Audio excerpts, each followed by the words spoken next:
Alright, so let us begin two interesting remedies from Alan's keynotes.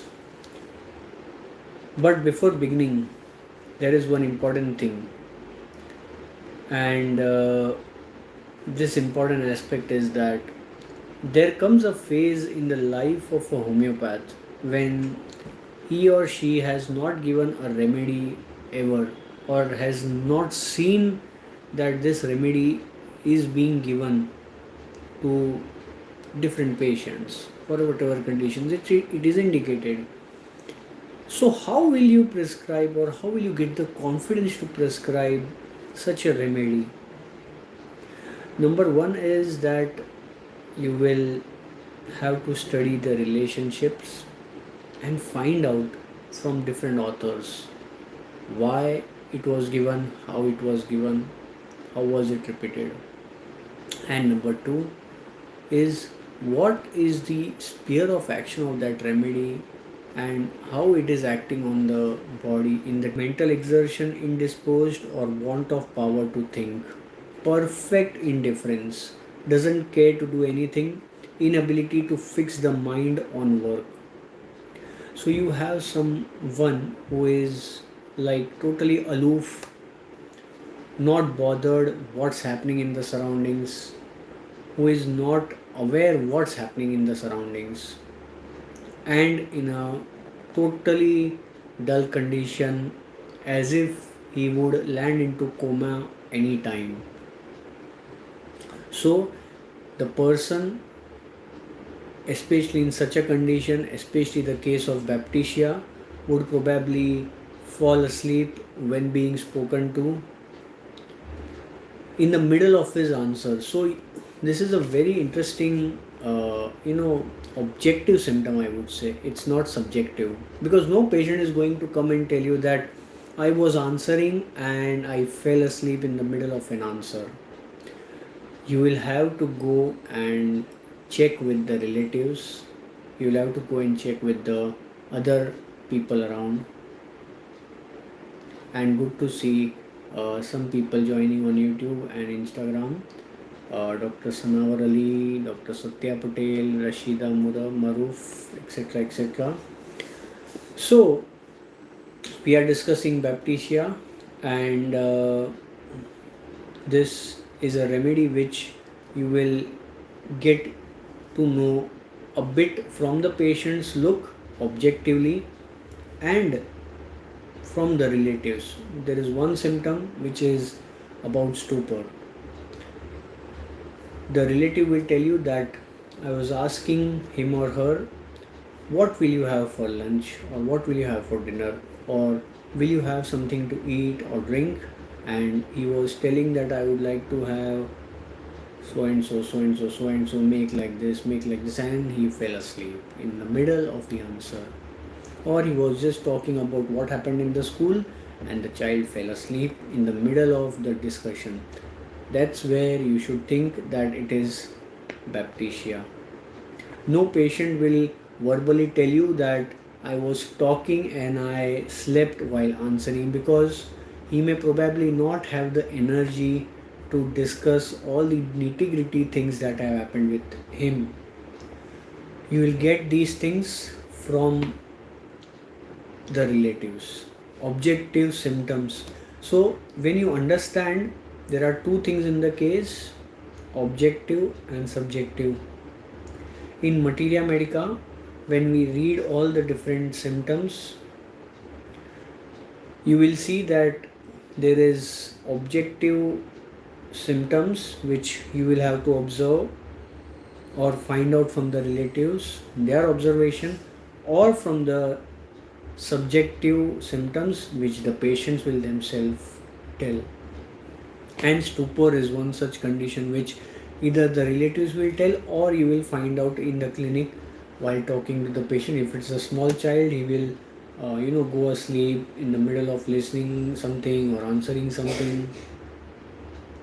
And if the patient answers correctly and goes to sleep or falls in delirium, it is arnica for you. But if it is in the middle of the conversation, then it is Baptisia. Also, what is mentioned by Dr. Ellen is in Baptisia that cannot go to sleep because she cannot herself get herself together. Head or body feels scattered about the bed, tosses about to get the pieces together, thought that she was three persons and could not keep them covered. Petroleum is another remedy which has this delirium. Baptisia is one of the remedies. Very rarely you will find someone who tells you that I have my body being divided in three pieces in the bed. Rare chances they will tell you this delirium. In the higher, deeper stages, you will get it. If you get it, you can probably hit the bullseye with Baptisia. Great prostration and disposition to decomposition of fluids. Pyrogen is another remedy, and you also have the remedy Baptisia. Ulceration of mucous membranes. All exhalations, discharges fetid, especially in typhoid or other diseases, breath, stool, urine, perspiration, ulcers, everything is foul. So there comes a stage where you have given lot of remedies and the patient is going down, down, down. They want to take homeopathy and probably the state has arrived much earlier than expected. They don't want to go for hospitalization and you are also holding your nerves to steady the patient. Baptisia is a remedy you should think of. Pyrogen is a remedy you should think of. All these remedies will prevent hospitalization of such patients who are on the verge of collapse or they would land into a collapse condition. Arnica is another remedy. Varatram is another remedy. If you have your arms and ammunitions ready, you can strengthen yourself by studying these literature and know what remedies will be of use in the first stage, what will be used in second stage, what will be in the third stage. Like how we think of backups. We should think of backups in our case also. We should make a note of what is the backup if this fails. Are you ready to deal with it? Make a note of prescriptive pointers, make a note of backups. If your similimum fails, what is the next step that you will be doing? You will be much more confident in prescribing at the second time when the patient is to be given if the first remedy fails. So for Baptisia you have everything that is fetid. It comes to a stage where lot of things have been decomposed. Can swallow liquids only. Baraita carb is the another remedy. Least solid food gags. And in silica what we see is that can swallow liquids only has an aversion, but it has an aversion to them. So throat conditions, patient going in the condition of collapse, not able to answer correctly, half stupor is there, doesn't know what's around or unaware of the things around happening. That's where you should think of Baptisia. In whatever position patient lies, the past parts which are rested upon feel sore, but they don't have the energy to change the place. They will just complain that there is soreness, pain. Pyrogen will probably also change the position, same condition, but restlessness will be there. Arnica is another remedy which you should compare. Face in Baptisia patients is dusky, dark red, stupid, besotted, drunken expression. Gelsemium is another similar remedy. Painless sore throat, tonsils, soft palate, parotids are dark red, swollen, putrid, offensive discharges. Diptherinum is another remedy. So next we are going to cover diptherinum, which is very similar to Baptisia. In Baptisia, you have tongue which is coated with red papillae and dry brown in the center. So there will be different layers of tongue. If you have seen the red triangular tip of rust stalks, you will be able to understand the different types of tongues, whether they are coated anteriorly, they are coated posteriorly. Once you learn to understand different tongues, once you learn to understand how to read or understand different pulsations, you will be in a good position to deal with different ways to collect the data, analyze and prescribe the remedy. In Baptisia, what you have is in the first part or the Anterior part of the tongue will be white coated, the posterior part will be dry brown yellow, and as the disease progresses, the tongue becomes cracked and ulcerated. Dysentery of old people, diarrhea of children, especially when very offensive. In offensive diarrheas, the first remedy we should think of is podophyllum. It is mentioned in one of the differential remedies. But the second remedy that you should think of is Sorinum, Sina, Rheum, Antimcrude also. And if it progresses, child is not improving, there is still worsening of the situation, you should next think of is Carbovage or Baptisia. So this is what I was speaking about, having a backup of the remedies that you have in your mind when they don't work. Decubitus in typhoid, Baptisia is one of the top remedies which you can think of. Arnica, muriatic acid, pyrogen are the other remedies that are indicated. Now, Baptisia. There will come a phase when homeopaths have not given one or the other remedy. Baptisia is one such remedy. Where you will give, how will you give? It is similar to arnica, arsenic, bryonia, gelsemium. In the early stages of fever and malaise, nervousness, flush face, drowsiness and muscular soreness. So you will have someone who is telling you that I am feeling weak, I am having a little bit of throat pain, I am unable to drink water. We often tend to give gelsemium in such cases. Just do a differential study of Baptisia, and chances are that you will land in giving Baptisia rather than gelsemium.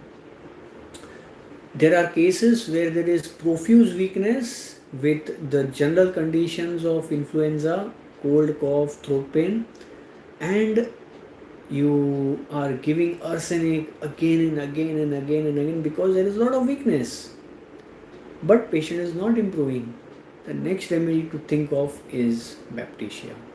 In relations, Allen mentions that when arsenic is improperly given or often repeated in typhoid or typhus, you should think of Baptisia, but I would say that you can think of this remedy in all the cases where you have landed the patient into an incurable stage after giving lot of arsenic and the patient is dull looking, stuporous, or still feeling a lot weak than ever before. If Baptisia fails, so what is the backup plan? If Baptisia fails, you should think of Crotalus horridus, hemamelis, nitric acid, and terebinthina, especially in cases of hemorrhage of typhoid or typhus. So this is all about Baptisia. The next remedy which we should discuss and which is very similar to Baptisia is diptherinum, a very good nosode. When you don't want the patient to land into hospital, this is the remedy you should think of. Especially adapted to the stumous diathesis, scrofulous, soric, tuberculous patients prone to catarrhal affections of the throat and respiratory mucous membranes. Patients with weak or exhausted vitality hence are extremely susceptible to diphtheritic virus when the attack from the onset leads to malignancy. Laccan, Merck cyanitis are another two remedies which are very similar. So, although diphtheria is very less seen or maybe brought in control with the vaccine that is going on, you will have conditions which will mimic diphtheria or diphtheria virus or the pathogen. That's where you should think of diptherinum, a patient who has throat pain and condition which is very much weak, debilitated and tending towards involvement of the lymph nodes of the different glands of the throat. Laccan is one of the remedies which you should think of as a differential. Merck cyanitis is another remedy. Painless diphtheria, symptoms almost or entirely objective. Patient is too weak, apathetic, or too prostrated to complain. Sopor or stupor, but easily aroused when awaked or when spoken to. So the first line what mentions in this paragraph is almost or entirely objective symptoms, and this is what I was speaking in Baptisia. There will be some symptoms that will be objective in nature, there will be some symptoms which are subjective in nature. Once you know how to divide them, you will be in a better position to handle different types of patients in your clinics and understand the remedies from different materia medicas. So in this case, in Baptisia, what we saw was stupor. It is objective in nature. No patient is going to come and tell you that I had stupor or I was answering and I went to sleep. It will be from the relatives or it will be your observation if you ask something. Same is the case with diptherinum. You will have someone who is also similar to Baptisia. Baptisia and sulfur are the other two remedies mentioned alongside this paragraph, and there will be a very thin line to differentiate between Baptisia and diptherinum. Dark red swelling of the tonsils, palatine arches, parotid and cervical glands, greatly swollen, breath and discharges from the throat, nose, mouth, very offensive, tongue swollen, very red, little coating.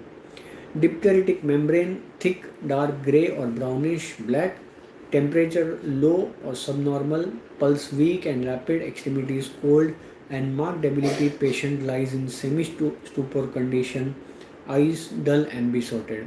Apis and Baptisia are the other two remedies mentioned. Diptherinum is the remedy that we are discussing. So, lot of conditions which tend towards malignancy, tend towards taking the patient towards the comatose condition or towards a condition which is going to make more weaker or more chances of involvement of different parts of the body. That's where you should think of diptherinum.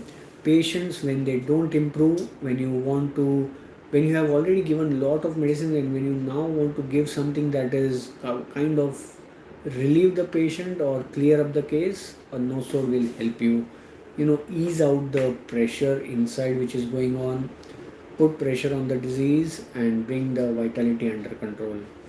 Swallows without pain but fluids are vomited or returned by the nose. Breath is horribly offensive. Laryngeal diphtheria after chlorellum, calibicromicum or lac can fail.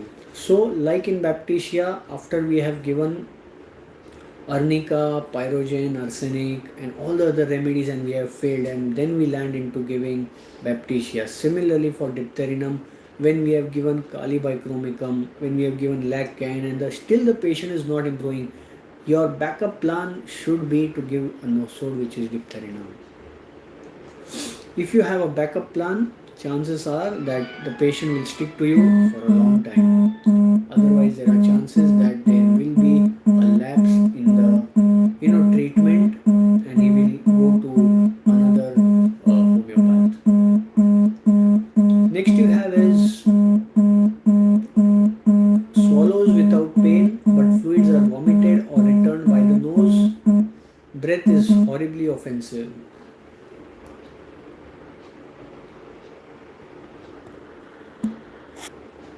And when the patient from the first seems to be doomed and most carefully selected remedies fail to relieve or permanently improve, diptherinum is the remedy that you should think of.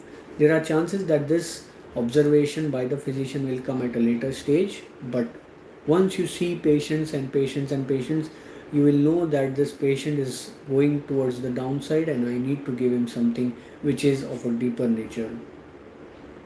The above are cured symptoms by Dr. Allen in 25 years of his practice when he wrote this book.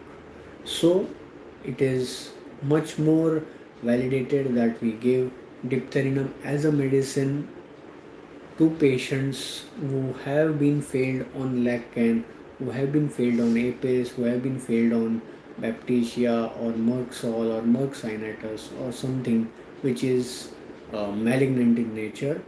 And what is told further is that the potency should be given is 200 and above and not to repeat it too frequently.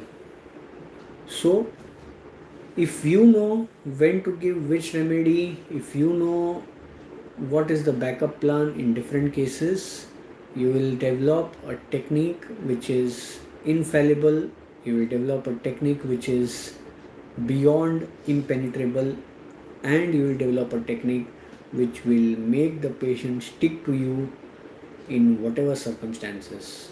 That's what we discussed in this video, Baptisia and diptherinum.